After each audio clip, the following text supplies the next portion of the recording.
Hello students, hope so you are fine and well. Now be ready for an English grammar. Today we are going to start our assignment 18 and that is much and many. Now I'll read the box, so please listen it carefully. First of all we see much. Study these sentences and the first is there much ink in that bottle? अब देखिए ये कौन सा sentence है, interrogative, क्योंकि पीछे question mark है. Now second, अब उसका आंसर है, यानी कि अफर्मेटिवली कोई पॉजिटिव सेंटेंस में आंसर देते हैं तो पहले क्या लिखेंगे, यस यस देयर्स. अब देयर इज का शॉर्ट फॉर्म होता है that's. Yes there's a lot of ink in that bottle. अब यहाँ पर देखिए जब हम पॉजिटिव सेंटेंस लिखेंगे तब मच की जगह हम अ लॉट ऑफ यूज करेंगे. Now we will see negative sentence, no there. अब इज नॉट का शॉर्ट फॉर्म होता है isn't. No there isn't much ink in that bottle. अब यहाँ पर much ink in that bottle लिखा है क्योंकि नेगेटिव सेंटेंस जब हम लिखेंगे तब हम अ लॉट ऑफ यूज नहीं करेंगे, हम मच ही यूज करेंगे. Now learn A. We use much with uncountable nouns. अब मच कब यूज होता है, अनकाउंटेबल नाउन्स के साथ. अनकाउंटेबल किसे कहते हैं, जिसे हम गिन नहीं सकते. Now B is we use much in questions and negative statements. अब हमने ऊपर ही देखा मच कब यूज हुआ है, देखिए इंट्रोगेटिव यानी कि क्वेश्चंस में और नेगेटिव जो हमारा थर्ड सेंटेंस था उसमें. Now last C. We use a lot of instead of much in affirmative statements. Instead of यानी उसकी जगह पर, उसके बदले. तो यहाँ पर जब भी अफर्मेटिव सेंटेंस यानी कि पॉजिटिव सेंटेंस होता है, आप देख सकते हैं हमारा जो सेकंड सेंटेंस है वो पॉजिटिव है तो उसमें अ लॉट ऑफ यूज हुआ है. अफर्मेटिव सेंटेंस में मच की जगह अ लॉट ऑफ यूज होगा. Now last many. Now read this sentences. First, does Ram right many letters. तो यहाँ पर मैनी, अब लेटर्स काउंटेबल है जिसे हम गिन सकते हैं कि कितने लेटर्स लिखे, तो काउंटेबल के आगे मैनी यूज होगा. अब उसका अफर्मेटिव सेंटेंस देखते हैं. Yes he rights many letters. तो यहाँ पर देखिए ही राइट्स क्यों हुआ, क्योंकि सिंपल प्रेजेंट टेंस है और ही शीट में पीछे जो वर्ब है उसके पीछे एस या ईएस ऐड होता है. ये हमने सिंपल प्रेजेंट टेंस में देख लिया था. Now third negative sentences. No he doesn't write many letters. अब यहाँ पर ही के बाद डजंट यूज हुआ है यानी कि डज नॉट. अब डज नॉट और डू नॉट आगे यूज होता है. जब डज और डू आगे यूज होता है तब हमारा मेन वर्ब है उसमें एस या ईएस ऐड नहीं होता. ये सारे सिंपल प्रेजेंट टेंस के फॉर्मूला हम सिंपल प्रेजेंट टेंस में ऑलरेडी देख चुके हैं. Now learn. We use many with plural countable nouns यानी कि जिसको हम गिन सकते हैं. अब मैनी प्लूरल काउंटेबल नाउन्स के साथ यूज होता है. It is used in questions and in affirmative and negative statements. आपने सारे एग्जाम्पल्स में देखा कि इंट्रोगेटिव, अफर्मेटिव और नेगेटिव तीनों में मैनी में चेंज नहीं होता, जबकि अगर मच है वो पॉजिटिव सेंटेंस यानी कि अफर्मेटिव सेंटेंस में जब होता है तब उसकी जगह हम अ लॉट ऑफ यूज करते हैं, मच यूज नहीं करते. जबकि मैनी में कोई चेंज नहीं होता. अफर्मेटिव, क्वेश्चन और नेगेटिव उसमें मैनी ही रहता है. Now we will see exercise 1. Put much और many in the following questions. अब यहाँ पर जो ब्लैंक है उसमें हमें मच और मैनी करेक्टली फिल करना है. First is are there blank schools in this town. तो यहाँ पर देखिए स्कूल्स है तो हम उसे काउंट कर सकते हैं, इसलिए यहाँ पर आएगा many. Second is does Mrs मानी बाय ब्लैंक कंप्यूटर्स. अब यहाँ पर वो कितने कंप्यूटर्स खरीद रहे हैं वो भी हम काउंट कर सकते हैं, यानी कि कंप्यूटर्स है वो काउंटेबल नाउन्स है, इसलिए यहाँ पर भी आएगा many. Now third is do you have blank money. अब हमारे पास कितने पैसे हैं वो तो हम गिन सकते हैं, तो मनी क्या हुआ, काउंटेबल. अगेन यहाँ पे ब्लैंक में हमें फिल करना होगा many. Next is are there blank eggs in that basket. अब बास्केट में कितने एग है वो भी हम काउंट कर सकते हैं, तो एग्स क्या हुआ, काउंटेबल नाउन हुआ, तो यहाँ पर भी आएगा many. Fifth one is does your mother do blank work. अब देखिए हम कहते हैं ना आज मेरी मम्मी ने बहुत सारा काम किया, तो काम क्या है, अनकाउंटेबल है, तो उसके आगे क्या आएगा, मच, इसलिए इस ब्लैंक में हमें फिल करना है much. Next is are there blank students in this school. तो यहाँ पर देखिए हमारे स्कूल में कितने स्टूडेंट्स हैं वो हम काउंट कर सकते हैं ना, तो यहाँ पर स्टूडेंट है वो काउंटेबल है, इसलिए उसके आगे आएगा many. Seventh is do you drink blank milk. अब मिल्क क्या है, अनकाउंटेबल है, तो उसके आगे हमें क्या फील करना होगा, yes much. Now eighth is does Tick have blank cell phones. तो यहाँ पर सेल फोन क्या है, काउंट कर सकते हैं, 1 2 3 4 कितने, तो इसमें ब्लैंक में हम क्या फील करेंगे, many. Now ninth is there blank water in that well. तो वाटर क्या है, अनकाउंटेबल है, तो हमें क्या फील करना होगा यहाँ पर, much. And the last is are there blank books in your library. अब बुक्स है वो काउंटेबल है, आप अपने बैग में कितनी बुक्स है वो भी गिन सकते हो ना, तो लाइब्रेरी में भी कितनी बुक है वो हम गिन सकते हैं, तो उसके आगे क्या आएगा, many. Now we will see exercise 2। Answer this questions first in the affirmative यानी कि yes and then in the negative यानी कि नो। अब यहाँ पर जो हमारा क्वेश्चन होगा उसका हमें पहले अफर्मेटिवली और फिर नेगेटिव आंसर लिखना है, ठीक है। Now we will see first sentence which is given here as an example. Is there much rice in this bag. तो यहाँ पर पहले हमें अफर्मेटिवली लिखना है यानी कि यस, फिर देयर इज, अब अफर्मेटिव है और राइस है वो अनकाउंटेबल है, तो यहाँ पे क्या यूज होता है, मच, पर अफर्मेटिव सेंटेंस में मच की जगह पर हम क्या लिखेंगे, a lot of rice in this bag.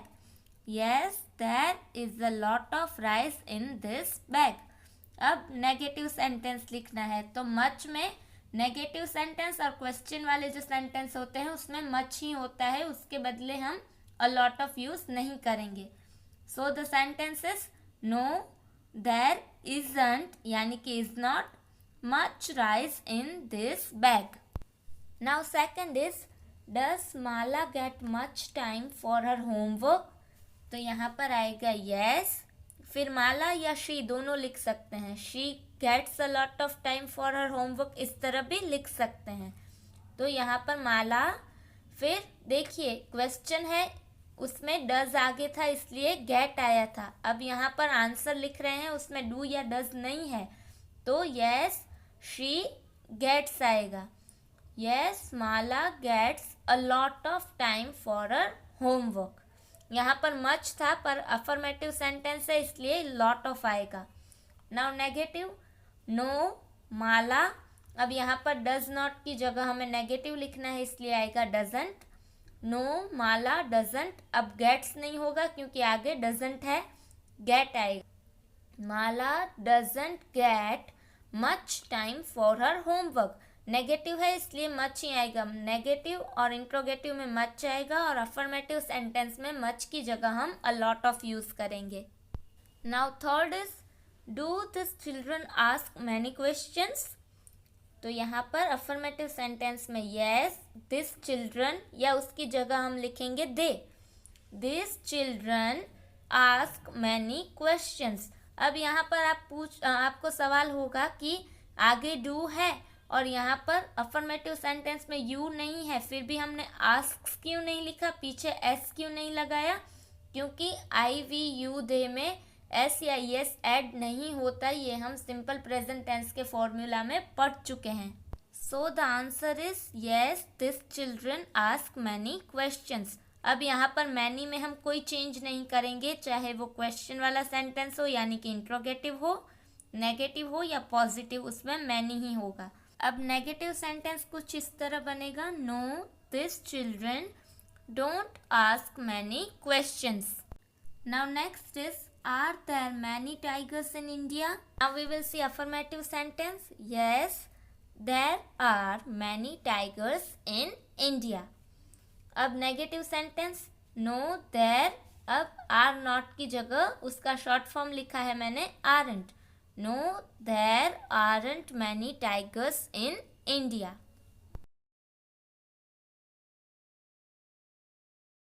Fifth is, do these people use much butter with bread?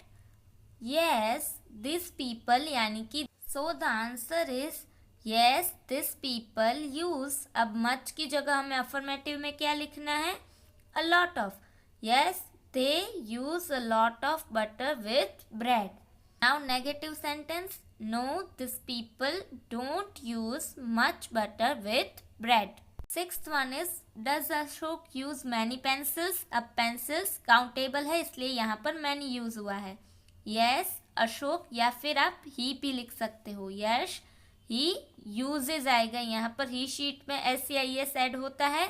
Yes, he uses many pencils. Now negative sentences. No, he doesn't use many pencils. अब यहाँ पर use क्यों लिखा है? क्योंकि आगे does not यानी कि doesn't है. Now seventh is, do you eat much butter? Yes, I eat. I के साथ कुछ भी SCIS ऐड नहीं होगा इसलिए yes, I eat a lot of butter. much की जगह यूज होगा a lot of in affirmative sentence. Now we will see negative sentence. No, I don't eat much butter. Now eighth is, do old people drink much tea? T uncountable है इसलिए much use हुआ है. Yes, old people या फिर आप दे भी use कर सकते हो. दे के साथ इस तरह से सेंटेंस बनेगा. Yes, they drink. अब मच की जगह a lot of in affirmative sentence. Yes, they drink a lot of tea. अब negative sentence. No, they don't drink much tea. Next is there much salt in the bowl? Yes, फिर there is a lot of salt in the bowl. यहाँ पर salt के साथ much use हुआ है क्योंकि uncountable है और अफर्मेटिव सेंटेंस में मच की जगह अ लॉट ऑफ यूज होगा. Now we will see negative sentence. No, there is not का शॉर्ट फॉर्म आएगा isn't. No, there isn't much salt in the bowl. Now the last is, was there much rain yesterday? Yes, there was. अब rain भी uncountable है इसलिए much की जगह affirmative sentence में लिखेंगे a lot of. Yes, there was a lot of rain yesterday. Now negative sentence. No, there wasn't much rain yesterday. Now we will see exercise 3. Now give short answers to the same questions, first in the affirmative and then in the negative. अब हमारे जो आगे question थे उसके हमें short में answer लिखने हैं. यहाँ पर देखिए एग्जाम्पल दिया गया है. Yes, there is. No, there isn't. हमारा फर्स्ट क्वेश्चन था, is there much rice in this bag? तो शॉर्ट आंसर होंगे yes, there is. No, there isn't. Now second का आंसर क्या है short form? Yes, she does. No, she doesn't. हमारा question था, does Mala get much time for her homework? तो यहाँ पर हमने शॉर्ट फॉर्म के आंसर में प्रोनाउन लगाया है. यस, माला की जगह she. Yes, she does. No, she doesn't. Now third is, yes they do. No, they don't. हमारा थर्ड क्वेश्चन था, do this children ask many questions? मैंने आपको बताया था दिस चिल्ड्रन की जगह हम दे यूज कर सकते हैं. शॉर्ट आंसर में हमें क्या लिखना है? They. Yes, they do. No, they don't. Now fourth is, yes there are. No, there aren't. और हमारा क्वेश्चन था, are there many tigers in India? तो उसका शॉर्ट फॉर्म का आंसर होगा yes there are. No, there aren't. Now fifth is, हमारा question था, do this people use much butter with bread? तो दिस पीपल की जगह मैंने आपको बोला था हम दे यूज करेंगे. तो शॉर्ट फॉर्म के आंसर होंगे यस दे डू और नेगेटिव होगा no they don't. Now sixth is, जिसके शॉर्ट आंसर है yes he does. No, he doesn't. हमारा क्वेश्चन था, does Ashok use many pencils? तो यस, अब अशोक की जगह हमने क्या लगाया है? He. Yes he does. No, he doesn't. Seventh हमारा क्वेश्चन था, do you eat much butter? Yes I do और नेगेटिव सेंटेंस होगा no I don't. Eighth is, yes they do. No they don't. और हमारा क्वेश्चन था, do old people drink much tea? Yes, अब old people की जगह दे. yes they do, no they don't. Now ninth is there much salt in the bowl? ये हमारा question था, तो आंसर शॉर्ट में होगा yes there is और नेगेटिव आंसर होगा no there isn't. And the last is yes there was, no there wasn't. और हमारा क्वेश्चन क्या था? was there much rain yesterday? तो जिसके शॉर्ट आंसर होते हैं yes there was, no there wasn't. आज की तीनों एक्सरसाइज आपको हमारी ग्रामर की वर्कबुक में लिख लेनी है. नेक्स्ट वीडियो में मिलेंगे, तब नया टॉपिक देखेंगे. Till then stay happy and stay healthy at home. Good bye.